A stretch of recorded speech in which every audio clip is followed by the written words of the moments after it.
on courtship, because it is also part of the proposal time, the proposal period. Sharia allows limited courtship whose objective is to, now I'm trying to answer your question. Sharia allows limited courtship whose objective is to check the compatibility. That should be the objective. Check the likes and the dislikes. Harmonization of cultures, attitudes, personalities, among others. During the courtship, you might come across of a certain behavior, a certain trait that is so strange.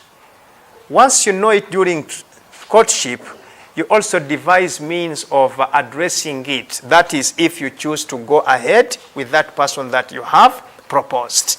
So that is the first objective of courtship. Number two, appreciation of certain physical features, which we talked about. It can be a face, it can be the palms, or any other physical defect may be revealed without exposure. This is what we emphasized. It's not about that because you have proposed, the proposal had been registered and accepted at home, now you are free to move everywhere. Otherwise, this is going to facilitate commission of fornication. So, those are the objectives. And the courtship should be kept within the limits of Sharia. What is happening now is that after courtship, there is a lot of things that are being exchanged. We are now in the era of technology. And sometimes people go to that extreme of exchanging nude pictures. My dear, don't go that way. Sometimes you feel impressed that when I send this nude, it is going to add more impression. But when the gentleman receives it, he says, oh, this is the way how she looks like. Then you start seeing him now retracting slowly and slowly. So at that level, give some kind of respect to your body. Give some kind of respect to your modesty, to your decency, especially on the side of a lady. Isolation with members of opposite sex is not allowed, and of course it's a great reason to say that sexual intercourse is not allowed. I want to end by warning the young generation from involving into sexual intercourse during courtship. What does it do? It is not only haram, but it is immoral, it is a disaster. Having sexual intercourse during the courtship, it is lowering the expectation during marriage. I have ever made a statement that marriage is about discovery.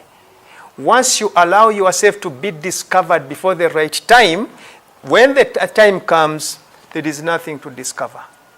So, you just have to be very, very cautious about that. It is also, in one way or another, facilitating separation. You think that the man is going to appreciate you internally, yet actually is just going to be discouraged. And then he runs away. Then you start saying that he just hit and run. It is even lowering your status as a woman. It is a question that I always ask the young generation. Have you ever taken time to think about why the private parts are positioned in that part of your body? Why is the private parts, according to the hikmah of Allah, He did not put them here? Why did He position them at that spot that you know very well? To me, I think any person who should access it, he should have a certain distance to move. If he's moving from the head, there is a distance. If he's moving from the toes, there is a distance. Meaning that Allah had placed it there so that in order to access it, the person must have satisfied all the requirements really to access it. And a mere proposal, it is not giving any person the mandate to access your private parts. It is because of this kind of sexual intercourse during the courtship that we are having the so-called unwanted pregnancies. It is one of the reasons that is forcing young women to go into forced nikah. Because they have had this kind of conduct, then you get a phone call, Sheikh, what is the Islamic position on marrying a pregnant woman? Then we ask, where did it start from? And by the way, inshallah, we shall have a discussion on that. But to a great extent, any nikah that is made when the woman is pregnant, it means that you have not gotten her full consent or the full consent of the man, because they are just doing to get out of the shame. That's why in many cases, by the way, even things do not work out, because later they say, for me, I just married you because I was in such a fix. Courtship should be shortened. I think this is to appeal to your concern. It should be kept within public reach. If we are going out, let's go out, but in such public domains that we don't allow shaitan to be the third companion. It should also involve the parental regulation and guidance. When the couple feel free and contented with the suitability, they can now proceed to marriage arrangements.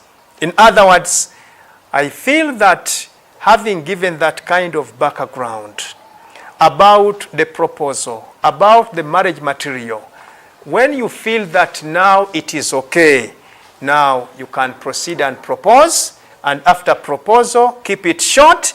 After that, let's go and do the nikah. And inshallah, our next episode shall